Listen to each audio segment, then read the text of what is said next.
destroys more than 8 shops in Zanzibar.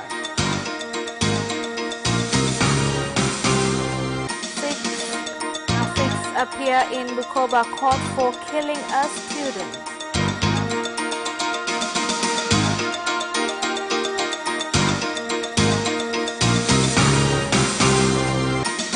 Taifa Stars arrive in Bujumbura ready for their World Cup qualifier against Burundi tomorrow.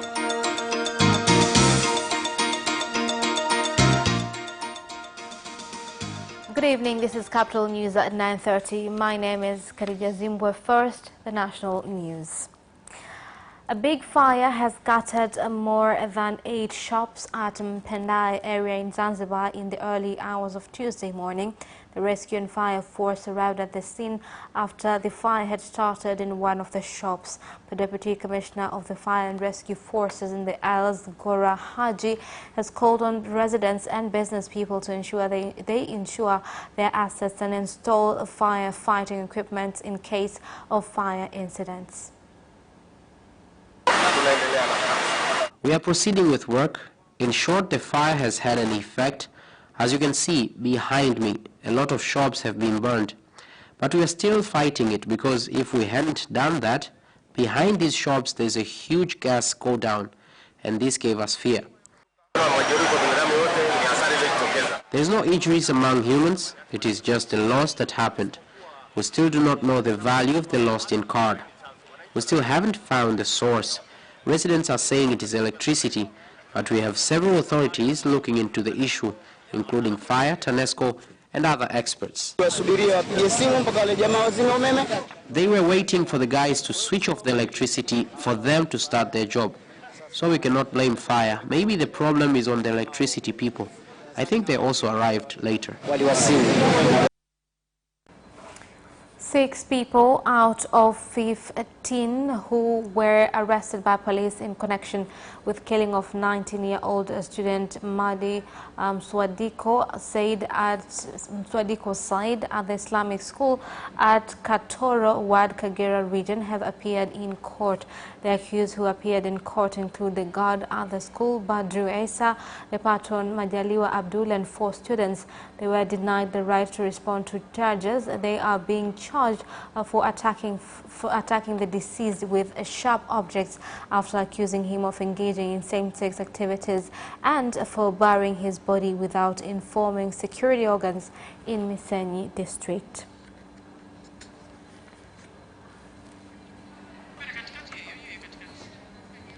Now moving on, Anicia Bernatus, one of the conjoined twins who returned to the country on Friday, 30th August this year from Saudi Arabia, where they had gone to be operated on so as to be separated, has died at Muhimbili National Hospital after being admitted for close observation.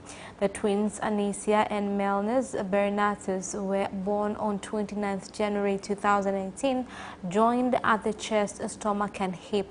Baby Anicia is expected to be transported to Kagera region tomorrow for burial. For those who were at the airport, one of the patients was merely silent, while the other one was crying from pains. When we reached the hospital, we started doing investigations on them. While we were continuing with the procedures, she started vomiting and had high fever. Her mother confirmed that she was vomiting throughout the journey. That was when we gave her intravenous therapy to help her regain energy and minerals lost. However, the results showed that she had intestinal problems, where immediately she was taken to the theater to be operated on, since her condition was getting worse. Unfortunately, her condition did not improve even after being at the intensive care unit, where she died. Lakini baadaye hali haikuwezekana, tukawa tumempoteza. May her soul rest in peace. Amen. Now moving on, the Parliament has passed a resolution commending President Dr. John Magufuli for becoming the new chair of the Southern African Development Community, SADC. They gave their tribute during the first day of Parliament meeting in Dodoma City, where some members of Parliament also called for speedy process for the creation of the SADC Parliament. Mheshimiwa Spika, Kutokana na uongozi mahiri wa rais wetu. Honorable Speaker, due to the good leadership of our President, Dr. John Pombe Magufuli, this meeting has been of importance and has had huge success. This is because Honorable President set different questions that have impact on SADC countries. Tungeomba rais wetu. We would like for our President to help those who come in the next parliament find the SADC parliament in a good order. The role should be good. More than 400 residents at Majimoto area in Mzizima Ward, Tanga region have urged the government to intervene in the issue concerning payment of compensation, as many of them have nowhere to go after they were directed to move to pave way to a Chinese investor, Haijia, since 2016. They said they live in crowded and unhealthy conditions and that they have stopped development activities after the government directive to move was given. Wengine tumewazika kutokana na mlipuko wa magonjwa. We have buried others due to spread of diseases because we live 6 families in one house. I myself live with 4 families at my house because others' houses have been damaged. 6 families are using the same toilet, so it's easy to get diseases. Just the other day, we lost our relative who has left his family and his house. End result is not known yet. What I ask is, if this Chinese man will not come to bring the information as required, because he had already written the value of our houses and we have their papers. We have the Chinese investor. He has finished the refund process. Now between TIC and him, there was finalization of the process of the land ownership so that TIC can own it and give him his right. There's a small part where he has not finished his refund. So I have told the council people to find someone else who can shift the knowledge so they can finalize the part and proceed, and they have pledged to do the payment by September. Vice President Samia Suluhu Hassan, retired President Benjamin Mkapa and former Prime Minister Edward Lowassa are among mourners who paid their last respects to the body of veteran politician Ibrahim Muhammad Kaduma at the Evangelical Lutheran Church in Makongo, Dar es Salaam.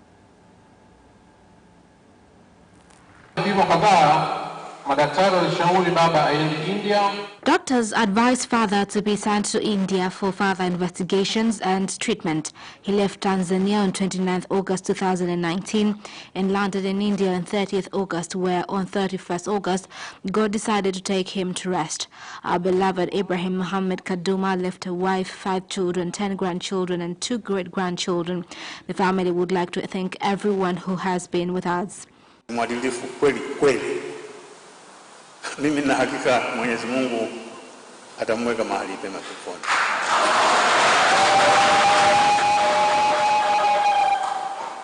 He was a diligent man. I believe that God will put him in a better place in heaven. Honestly, from the patriotism that he had for this country and all institutions that he worked with, he left a grand mark that will forever be remembered and cherished. Lakini hasa uzalendo wake ambao ndio ulikuwa unamsukuma kufanya mambo mazuri na mazuri. Prime Minister Kassim Majaliwa has called on the government of Japan to provide more training to nephrologists, surgeon specialists, and physician specialists for heart and kidney diseases from Tanzania. In order to meet the demand for these services, Prime Minister Kassim Majaliwa made the request when speaking with the Special Advisor on Health Issues from Tokushukai General Incorporated Association, Aikyo Egawa, at the Narita Airport on his way back to Tanzania. Tumekuwa na kikao kingine tena na mshauri mkuu wa sekta ya afya. We have just finished another meeting with the Chief Health Advisor for a Japanese institution which deals with health issues, especially kidney transplants, regarding 15 other countries, Tanzania included. I would like to say that we too have started to provide kidney transplants in Tanzania under the sponsorship of this same Japanese institution.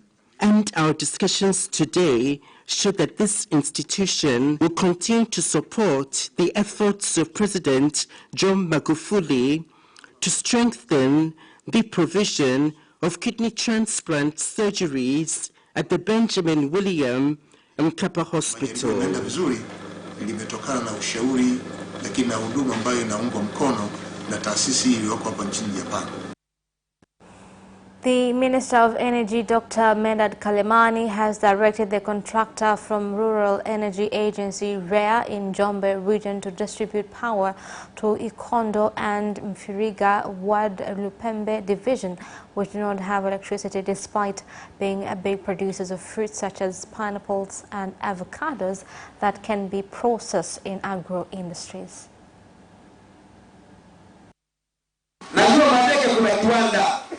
I know there's a pineapple factory, so send power to the pineapple factory.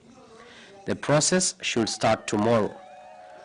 I also know in Image there are still few areas, so Honorable MP, all your wards will get power. There are tens of villages that didn't have electricity. Today you have assured me that only 6 remain, and they will also get electricity. So for today, only 2 wards have no electricity at all, Mfinga ward and Iramba. If you go inside and check the polls, almost all my wards have electricity. 40 citizens have paid. You have given them electricity, and that is fine. There are still more than 200 citizens, so I want from tomorrow, engineer and manager, you should supervise this. I want to see all Lole wards get electricity starting tomorrow. In 20 days, all of them should have electricity. And that is the end of national news. International news follows shortly.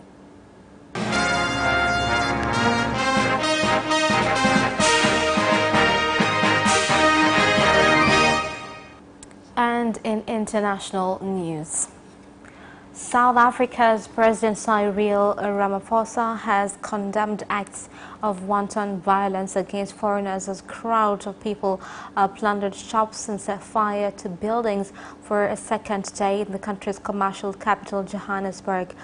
Police fired rubber bullets and arrested 7 people in the township of Alexandra on Tuesday morning, a day after clashing with looters who local media said targeted foreign-owned businesses in several parts of the city.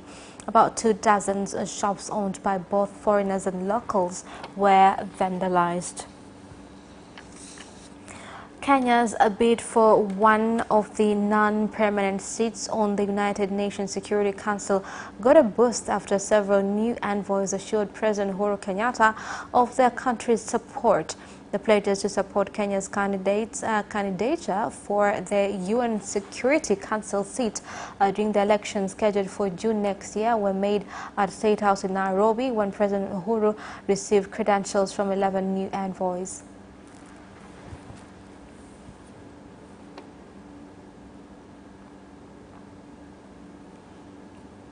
Kenya and Greece are not just 2 friendly countries, albeit geographical distance separated.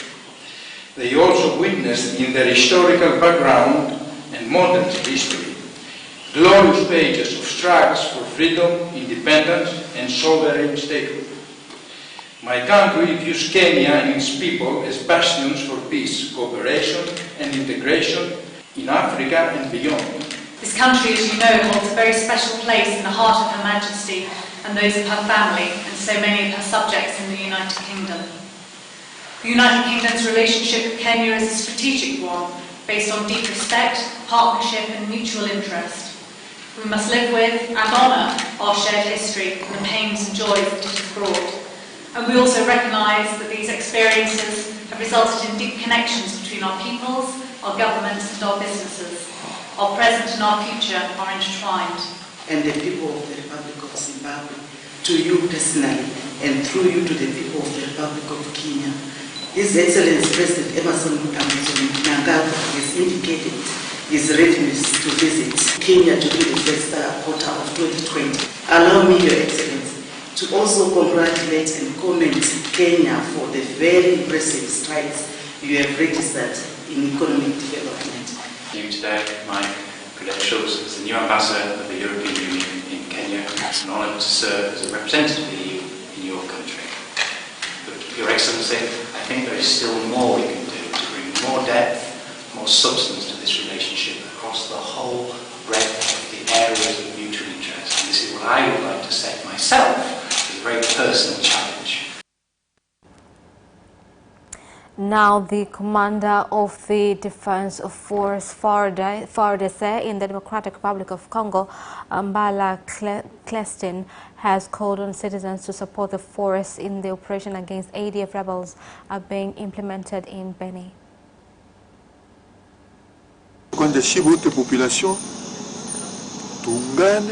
Citizens must unite with the military force to find out on where these culprits are coming from. Whoever will not agree to cooperate with the military force, then he or she will be a perpetrator of ADF rebels and a great enemy of this country.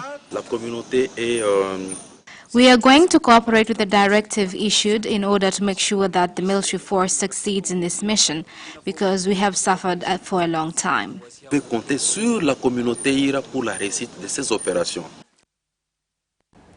Hurricane Dorian, one of the most powerful storms ever to hit the Atlantic, continued to pummel the Bahamas, leaving a deadly path of destruction despite weakening slightly. Dorian was downgraded to a Category 3 hurricane early on Tuesday, but continues to batter the Bahamas as it remains almost at a standstill. Bahamas Prime Minister Albert Menes said at least 5 people have died as a result of the storm, but officials said the death toll could go up. And that is the end of international news. Business news follows shortly.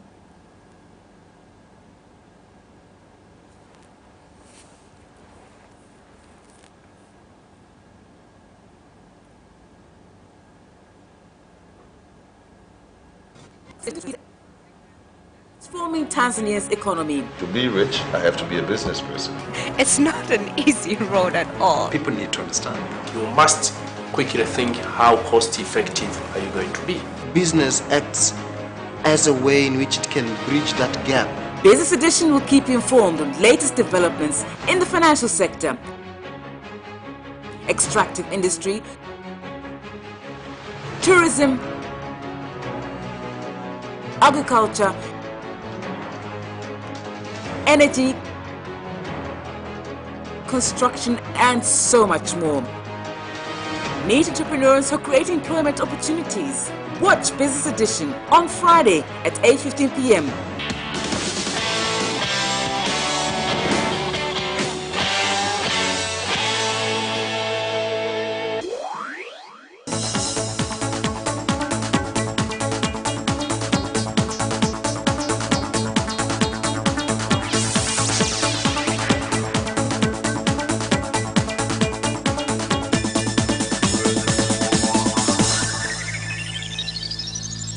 Welcome back, and in business news tonight.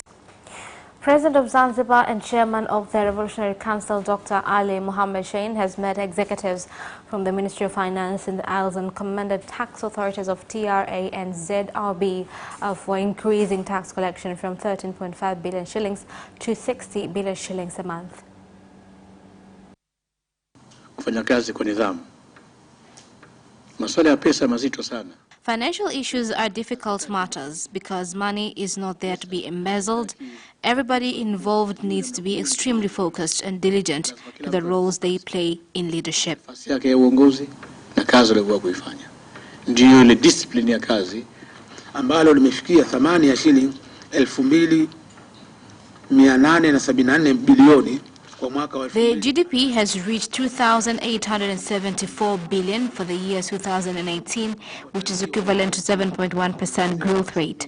Tourists visiting the country have increased up to 20.1%, which is equivalent to 520,809 in 2018, from 433,474 in 2017. The government, through the Ministry of Industry and Trade, has abolished 54 fees and taxes which were a hindrance to entrepreneurs and investors in order to create a conducive business environment as to enable Tanzania become a middle-income industrial economy, a middle-income industrial country by 2025. This was said by the Director General of Tanzania Trade Development Authority, TanTrade, Edwin Rutagiruka, when opening the 14th East Africa Trade Fair on behalf of the Minister of Industry and Trade in Mwanza.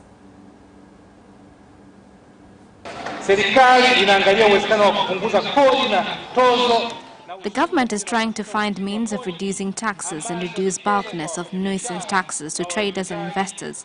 So far, 54 nuisance taxes have been revoked. I would like to call on traders to use business opportunities and platforms available among the East Africa Community member states.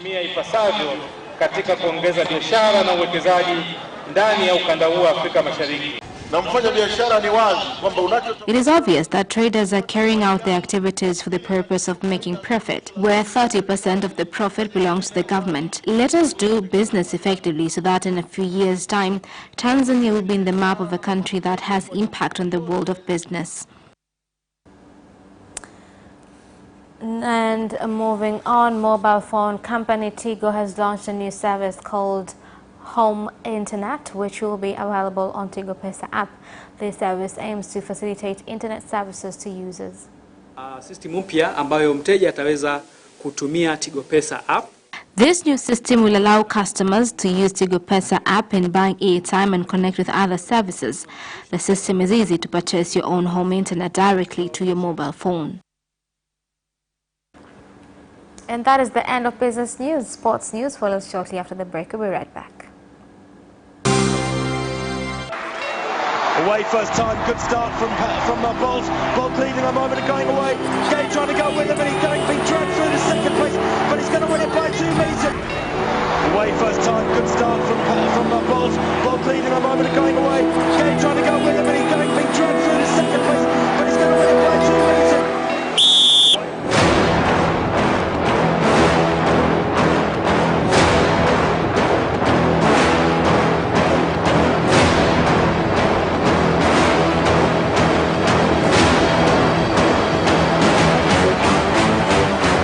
Position, Joaquinho, he did lose to Lynn.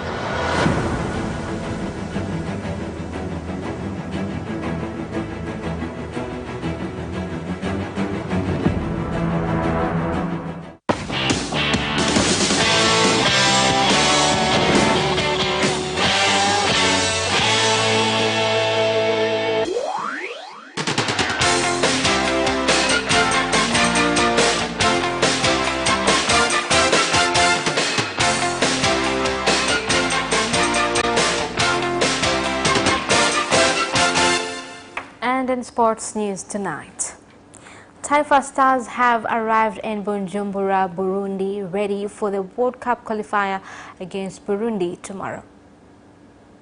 The match will be tough because we know Burundi have also prepared for this game. We have come to fight and make sure we get the result, which will help us move to the next stage. Young Africans Football Club Yanga leaves for Mwanza tomorrow. The team's coach Mwinyi Zahera has also voiced his wishes to Taifa Stars on their World Cup qualifier against Burundi tomorrow. Mwanza residents wanted the team to go and set its camp there as we prepare for the game against Zesco and play a friendly match. I agreed because I know in Mwanza there is a good ground. The training will go well.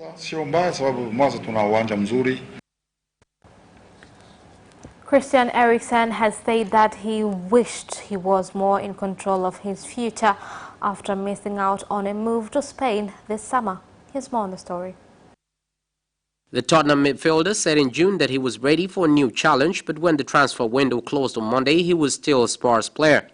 The Dane, who is preparing to face Gibraltar and Georgia with the national team on Thursday and Sunday, said, "I wish I could decide myself like you can do in the computer game Football Manager, but I can't do that sadly." Eriksen has started 2 of Tottenham's 4 league games so far, coming off the bench for the other 2, as the Champions League finalists have made a stuttering start to the season. He says it would be better if all the transfer windows in Europe closed at the same time, and that was sympathy for his club manager Mauricio Pochettino. Manchester United are keeping tabs on young Benfica duo Ruben Diaz and Florentino Luis as potential January targets. Hear more on the story. Defender Diaz and midfielder Luis both impressed in Benfica's 4-0 thrashing at Braga on Sunday, with Luis winning a penalty leading to the first goal. United had scouts at Sunday's game alongside a host of European clubs including Lyon, Sevilla and Norwich City. And their focus were predominantly on the two Portuguese starlets, according to Portuguese outlet A Bola. Diaz has been a regular fixture in the Benfica side since making his debut in 2017 and was named Primeira Liga Young Player of the Year for the 2017-18 season. And the same season he made his international debut and was named the Portugal squad for the World Cup, although he didn't make any appearance. And Paris Saint-Germain have agreed a deal to sign Mario Icardi on a season-long loan from Internazionale, with the French champions also snapping up the goalkeeper Keylor Navas from Real Madrid, as Neymar's hopes of stealing a return to Barcelona failed to come to fruition on transfer deadline day in Europe. With Neymar having made clear his desire to return from PSG to Spain and report interest from Real Madrid, all eyes were on Paris to see if a last-minute deal could be agreed for the Brazilian's world record £198 million transfer in the summer of 2017. But attempts to include Ivan Rakitic, Jean-Claire Todibo and Ousmane Dembele as make-weights in the package that would have taken the 27-year-old back to the Camp Nou on an initial loan fell down after PSG failed to convince Dembele to make the move. And that sports item ends our news bulletin for tonight. My name is Khadija Zimbwe. Thank you for watching and good night.